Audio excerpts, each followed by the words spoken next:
Hello नमस्कार दोस्तों, साक्षी study point में मैं अनिश शुक्ला एक बार फिर से आप सभी का स्वागत करता हूं।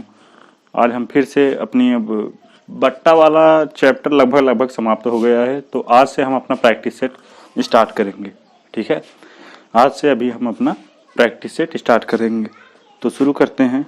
तो आज के दिन का पहला क्वेश्चन आपको स्क्रीन पर आ रहा होगा कि एक ट्रांजिस्टर के अंकित मूल्य से 32 रुपए कम कर देने के बाद दुकानदार को 15% का लाभ होता है। यदि इसका क्रय मूल्य 320 रुपए हो तो अंकित मूल्य पर इसे बेचने से कितने का लाभ होगा। ठीक है, तो इसमें कह रहा है, देखिए भाई साहब, 15% तो वैसे ही लाभ हो रहा है। ठीक है, 15% तो वैसे ही लाभ हो रहा है। कब? जब अंकित मूल्य से मतलब इसे समझने के लिए आप समझ सकते हैं कि देखिए बोल रहा है कि ट्रांजिस्टर के अंकित मूल्य माना हम पी मान लेते हैं। ठीक है, पी है ये हमारा। जब इससे 32 रुपए कम में बेच रहा है, 32 रुपए कम में बेच रहा है, फिर भी उस पर क्या हो रहा है कि सीपी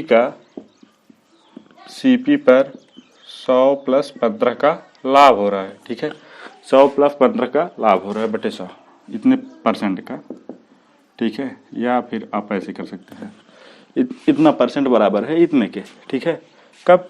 सीपी का मान कितना है? 320 है। तो आप ऐसे समझना चाहें तो समझ सकते हैं कि 32 जो है सीपी का कितना परसेंट होता है, 32 सीपी का कितना परसेंट होता है। तो 32 को देखेंगे, अगर 320 का कितना परसेंट होगा तो हम निकालेंगे तो हमारा आ जाएगा कितना? 10%। ठीक है, 10%, यानी जब 10% क्रय का जब 10% कम में बेच रहा है तब जाके उसे 15% का लाभ हो रहा है। तो 10% और अगर लगा दे इधर 10%, ये मतलब यानी हम लिख सकते हैं कि सीपी का यानी 320 का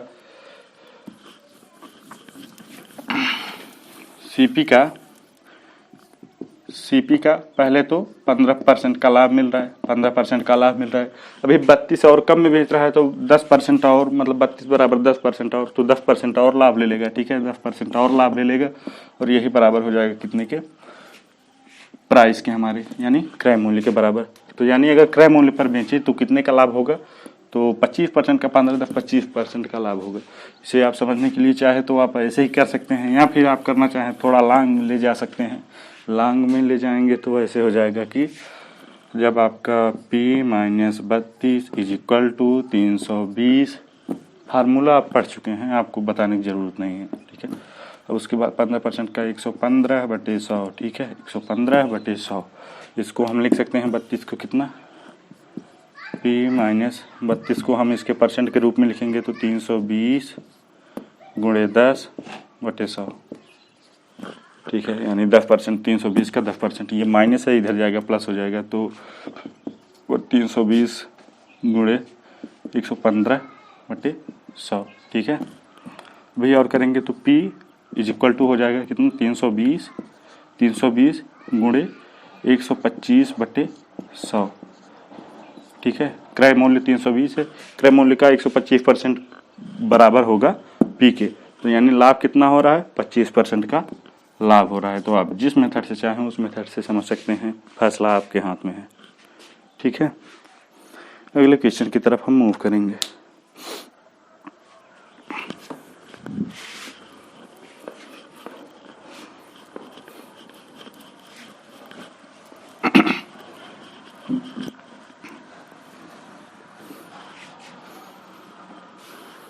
अगले क्वेश्चन में कह रहा है कि किसी घड़ी के अंकित मूल्य पर 10% की छूट देने के बाद घड़ी का मूल्य 1080 रुपये हो जाता है। यदि छूट ना दी गई जाती तो दुकानदार को 20% लाभ होता। घड़ी का क्रय मूल्य क्या है यदि छूट ना दी जाती? तो इसको देखने के लिए हम देखेंगे किसी घड़ी के अंकित मूल्य पर 10% छूट देने के बाद, यानी अंकित मूल्य यानी P के 10% छूट देने के बाद, यानी 90, P के 90% के बाद घड़ी का मूल्य 1080 रुपये है, 1080 रुपये है। ठीक है, तो अब हम निकालेंगे तो हमारा कितना आ जाएगा ना? इसको अगर करना चाहे तो ऐसे 0 0 से कैंसिल, 12 9 108 और 0 10 का गुणा हो जाएगा 1200।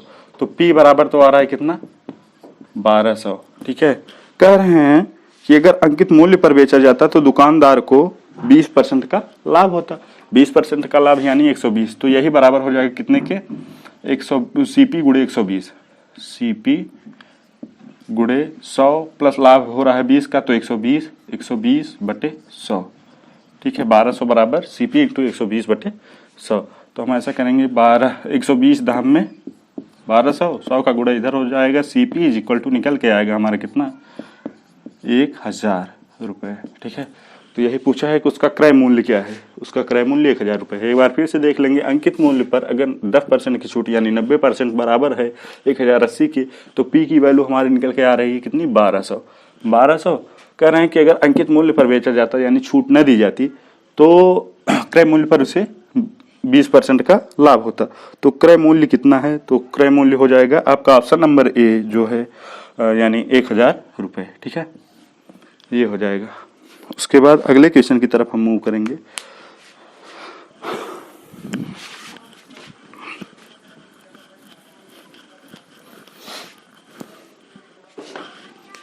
अगला क्वेश्चन है हमारा कि किसी वस्तु के अंकित मूल्य पर 20% छूट देने से इसका विक्रय मूल्य, किसी वस्तु के अंकित मूल्य पर 20% छूट देने से इसका विक्रय मूल्य 24 रुपए हो जाता है। अंकित मूल्य पर 30% छूट दिए जाने पर इसका विक्रय मूल्य कितना होगा।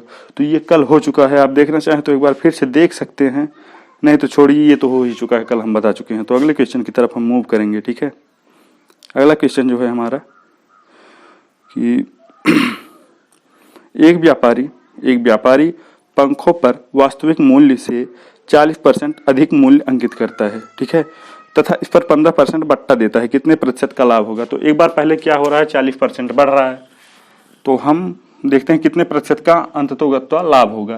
तो आप ऐसे लिख सकते हैं, लाभ बराबर पहले जितनी वृद्धि हो रही है वृद्धि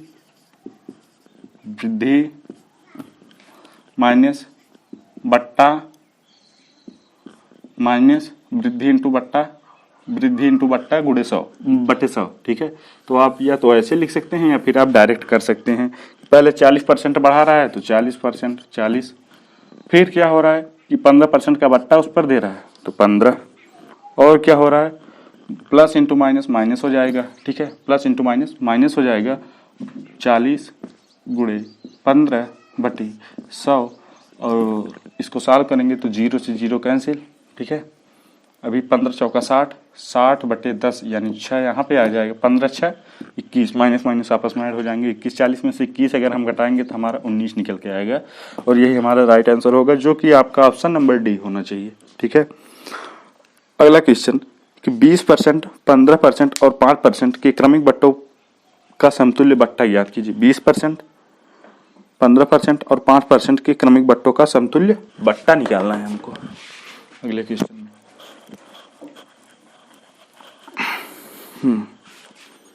तो इस टाइप का एक क्वेश्चन है, शायद यही क्वेश्चन कल हुआ था, तो देख लेते हैं, कुछ खास है नहीं। 20 प्लस 15 प्लस 20 नहीं बट्टा है ना, तो दोनों माइनस होंगे, माइनस गुणा होगा, प्लस हो जाएगा 20 गुणे 15 बटे 100, 20 गुणे 15 बटे 100, तो यहाँ से निकल के आएगा आपका कितना, 15 दूना 30, 15 दूना 30, दाम में 300, और 100 से डिवाइड करेंगे तो यहाँ पे निकल के आएगा 3। ठीक है, 3, 20 15 35, 35 में से 3 घटा के आगे माइनस लगा देंगे, यानी 32% की छूट मिलेगी, 32% की छूट मिलेगी आपको। तो ये तो आपका आ जाएगा पहला वाला। अब उसके बाद फिर हम दूसरा वाला 5 लेंगे। ठीक है, 15 20 15 5 है ना, तो 20 15 का तो निकल के आ चुका है 32 समतुल्य बट्टा। अब 32 और 5 का लेंगे तो 32 5 का सेम वही सेम प्रोसेस में 32 5 माइनस 32 गुणे 5 बटे 100 करेंगे तो यहाँ पे 32 पंजे 160 हो जाएगा, 160 बटे 100 करेंगे तो निकल के आएगा कितना 1.6 ये हो गया। 32 5 37 32 5 37 प्लस 1.6 यानी 37 में से 1.6 को घटा के आगे माइनस लगा देंगे तो निकल के आएगा कितना हमारा 35.4%, इतने का छूट मिलेगा। ठीक है, तो अब हम अगले क्वेश्चन की तरफ बढ़ेंगे।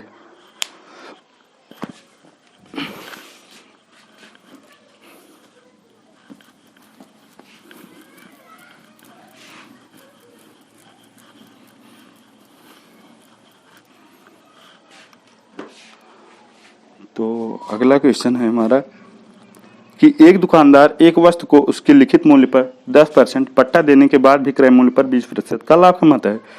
एक दुकानदार एक वस्तु को उसके लिखित मूल्य पर 10% बट्टा देने के बाद भी क्रय मूल्य पर 20% का लाभ कमाता है। यदि वह बट्टा नहीं देता तो उसका लाभ प्रतिशत क्या होता? तो देखेंगे कि कह रहा है कि उसके एक दुकानदार उसके तो इसको निकालने के लिए आप क्या करेंगे कि लाभ कितना कमाता है पहले। हाँ, एक दुकानदार वस्तु को लिखित मूल्य पर 10% बट्टा, तो लिखित मूल्य माना P है, 10% बट्टा दे रहा है, 10% बट्टा दे रहा है तो 90 हो जाएगा, 90/100। इसके बाद भी CP पर कितना लाभ कमा रहा है? CP पर कमा रहा है 20% का लाभ, यानी CP गुणे 120/100, ये आपस में इक्वल रहेंगे। ठीक है, एक दुकानदार अंकित मूल्य पर 10% का बट्टा देने के बाद भी क्रय मूल्य पर 20% का लाभ अर्जित कर रहा है। तो अब देखेंगे तो 100 से वैसे ही कैंसिल हो जाएंगे, 0 से। तो हम देखेंगे CP/P निकल के आएगा आपका कितना कि 9/12। तो 9 से कितना बढ़ रहा है? 12। आप इसको और भी सरल कर सकते हैं। ठीक है, और भी सरल कर सकते हैं, 3-4 हो जाएगा, तो जैसा भी हो, या फिर 9/12 चाहे जो रहने दीजिए। तो कितना बढ़ रहा है, यानी CP से P पर अगर बेचेगा तो 3 बढ़ेगा, जबकि CP आपका है 9। तो लाभ प्रतिशत निकालना है, लाभ प्रतिशत, तो क्या हो जाएगा 3 कितने पर? 9 पर गुणे 100, काट देंगे, कितना आ जाएगा 1/3, 100/3 यानी 33 सही 1/3%। तो आपका ऑप्शन में इनमें से कोई नहीं होगा, यानी डी वाला ऑप्शन आपका करेक्ट होगा। अगले क्वेश्चन की तरफ मूव करेंगे कि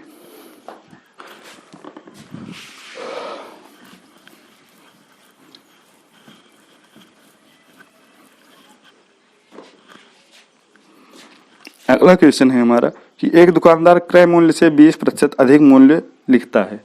क्रय मूल्य से 20% अधिक मूल्य लिखता है। यदि वह 312 रुपए के बिल पर 31.20 रुपए का बट्टा देता है तो उसे कितना प्रतिशत लाभ होगा? कितने प्रतिशत का लाभ होगा उसे अगर वो देगा बट्टा कितना? ठीक है, तो CP पर पहले तो देखिए, CP पर लिख रहा है कितना?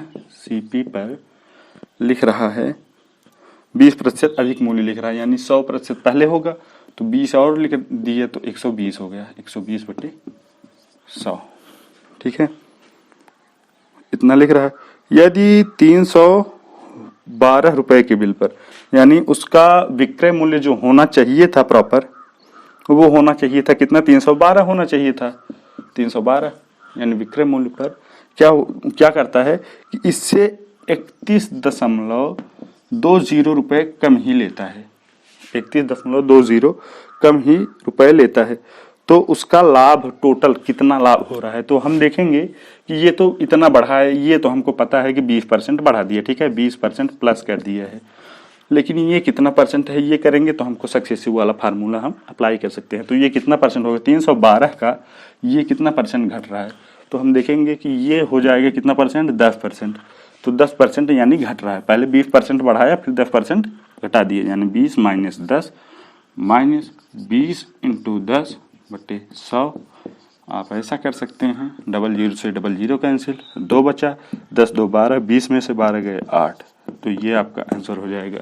एक बार फिर से देख लीजिए कि कोई दुकानदार है, पहले वो क्रय मूल्य जितने में भी खरीदा उसे 20% पहले तो बढ़ा दिया, लेकिन अगली बार घटाया कितना है ये आपको परसेंट में नहीं दिया है, तो ये आपको परसेंट निकालना पड़ेगा। ठीक है, क्योंकि परसेंट में ही पूछा है कि अंततोगत्वा कितने परसेंट की लाभ या हानि होती है। ठीक है, तो ये तो वैसे फिक्स है आपका, पहले 20% बढ़ रहा है, लेकिन इसमें बोल रहा है कि अगर विक्रय मूल्य 312 है तो उसमें से 31.20 रुपए कम करके दे रहा है, यानी 10% की कमी करके दे रहा है। ठीक है, 10% की कमी कर रहा है, तो 20% बढ़ा के 10% घटा दिया, इंटू माइनस 20 × 10/100, आपका आंसर निकल के आ जाएगा 8%, जो कि आपका ऑप्शन नंबर ए है। ठीक है, ऑप्शन नंबर ए है। अब हम अगले क्वेश्चन की तरफ मूव करेंगे।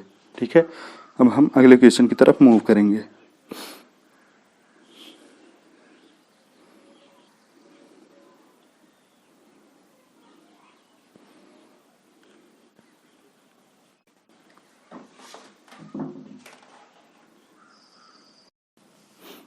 ठीक है, तो हम अगले क्वेश्चन की तरफ मूव करते हैं। ठीक है,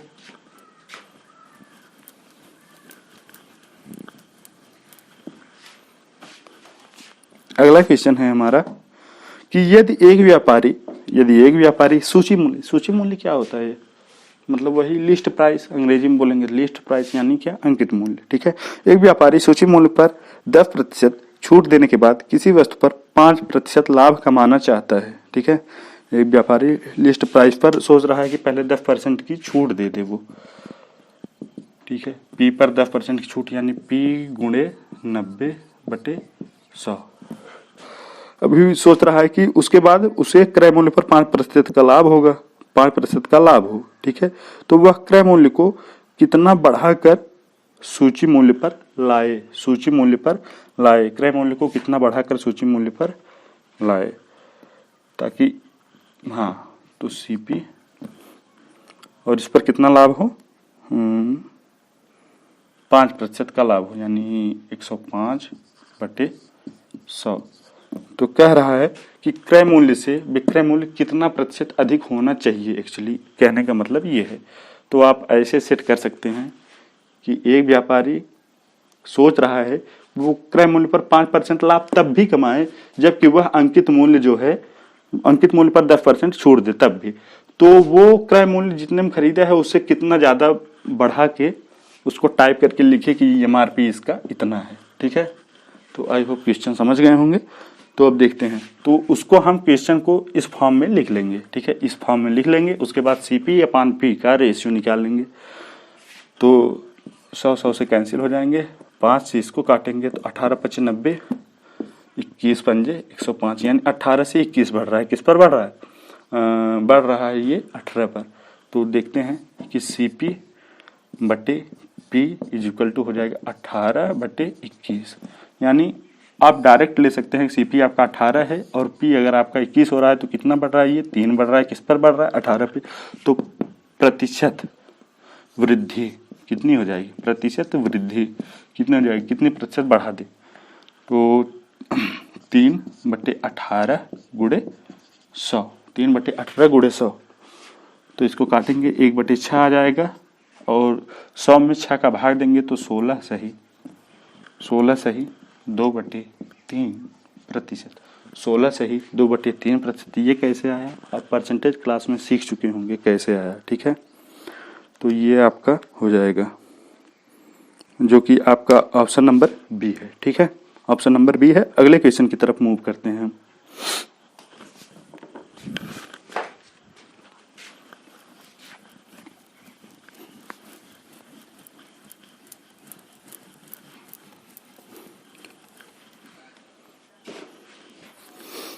अगला क्वेश्चन है हमारा कि एक दुकानदार 5% की छूट देकर एक वस्तु को बेचता है। ठीक है, 5% की छूट अंकित मूल्य पर देगा और 25 रुपए का लाभ कमाता है। 25 रुपए का लाभ कमाता है। यदि वह छूट नहीं देता तो कितने रुपए का लाभ होता?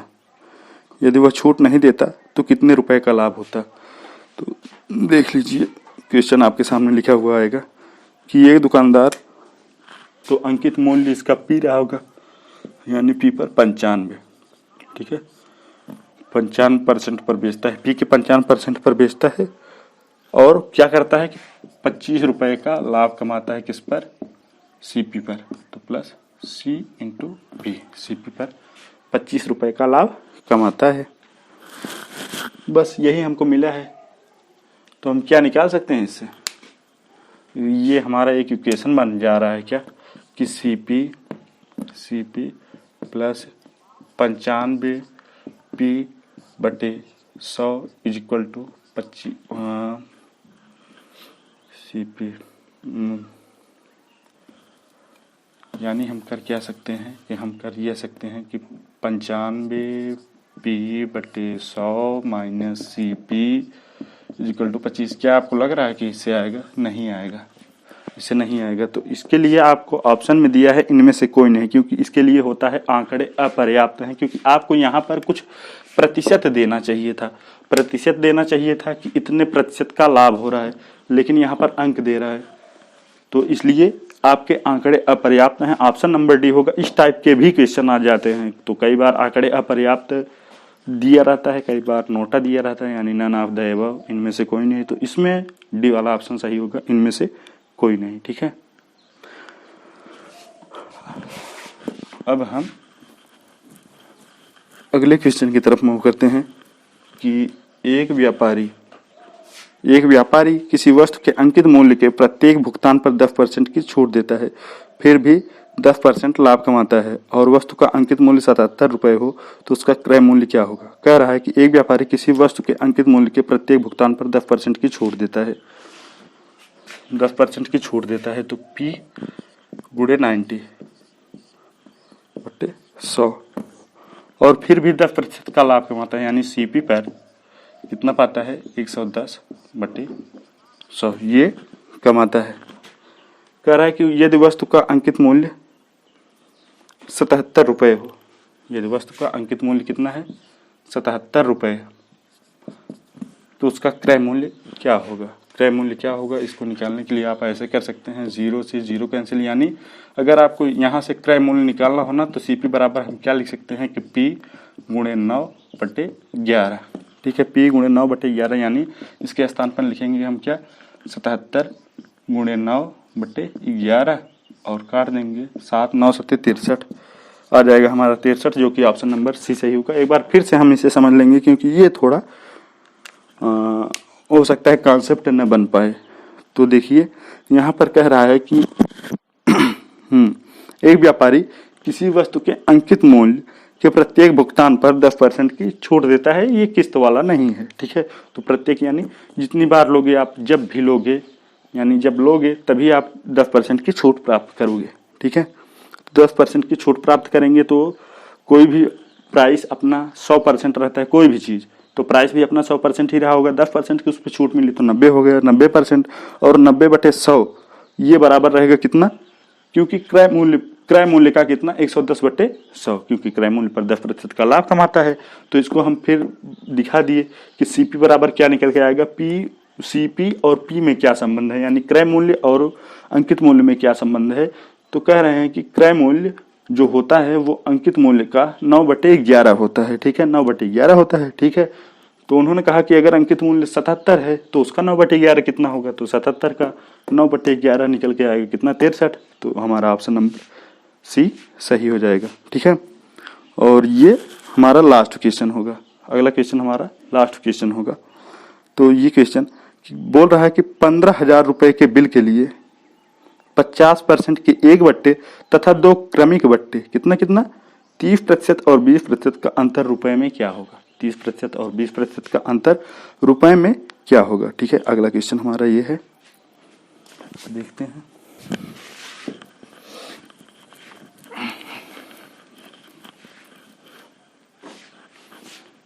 क्वेश्चन हमारा 15,000 रुपए की बिल के लिए, तो यहाँ पर है P 15,000। ठीक है, 15,000। ठीक है, इसका बोल रहा है पहले तो एक क्या हो गया, 50% हो गया एक P का 50%।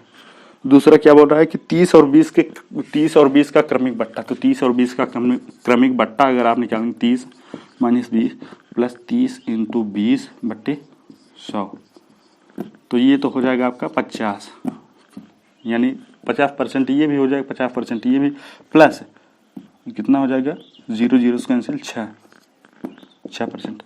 और ये मतलब 50% पर बेच रहा है, यानी 50% का इस पर भी बट्टा मिल रहा है, तो P का कितना, -50% इतना। तो इन दोनों में अगर आप अंतर देखना चाहें तो देख सकते हैं कितने का अंतर है, 6 का अंतर है, 6 का अंतर है। जब अंतर देखना हो तो आप प्लस माइनस नहीं देखते, आप डायरेक्ट केवल प्लस ही देखते हैं कि जो भी बड़ा होगा बड़े में छोटे को घटाएंगे, तो 6% का अंतर आएगा। किसका, ये 6% किसका 6% रहेगा, P का 6% रहेगा। और यही बराबर दिया है आपको कितना, P बराबर आपको वैल्यू दिया है कितना है, 15,000 है, तो 15,000 का 6% आपको निकालना है।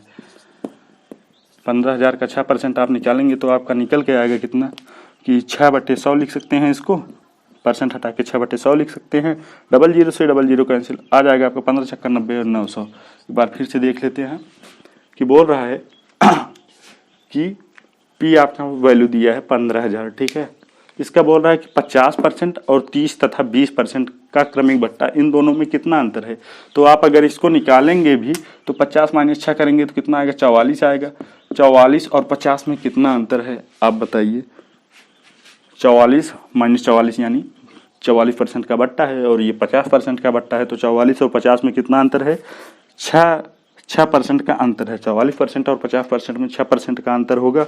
और किसका 6% है, लेकिन ये 15,000 का, क्योंकि प्राइस आपका कितना है, 15,000 है। तो 15,000 का 6% वही जो होगा वही अंतर होगा। तो वही पूछा है कि अंतर रुपए में क्या होगा। परसेंट पूछा होता तो वो आपका 6% आ गया, लेकिन रुपए में पूछा है तो आप निकाल लीजिए 15,000 का 6%, तो 900 रुपये होगा। तो यही था हमारा लास्ट क्वेश्चन। तो आज का अगर ये सेशन आपको अच्छा लगा हो तो हमारे वीडियो को लाइक करें, और ऐसे ही ढेर सारे वीडियो देखने के लिए हमारे चैनल को सब्सक्राइब करें। और जीएस की भी काफ़ी क्लासेस आ चुकी हैं, तो जुड़े रहिए हमारे चैनल के साथ और ज़्यादा से ज़्यादा शेयर कीजिए। धन्यवाद।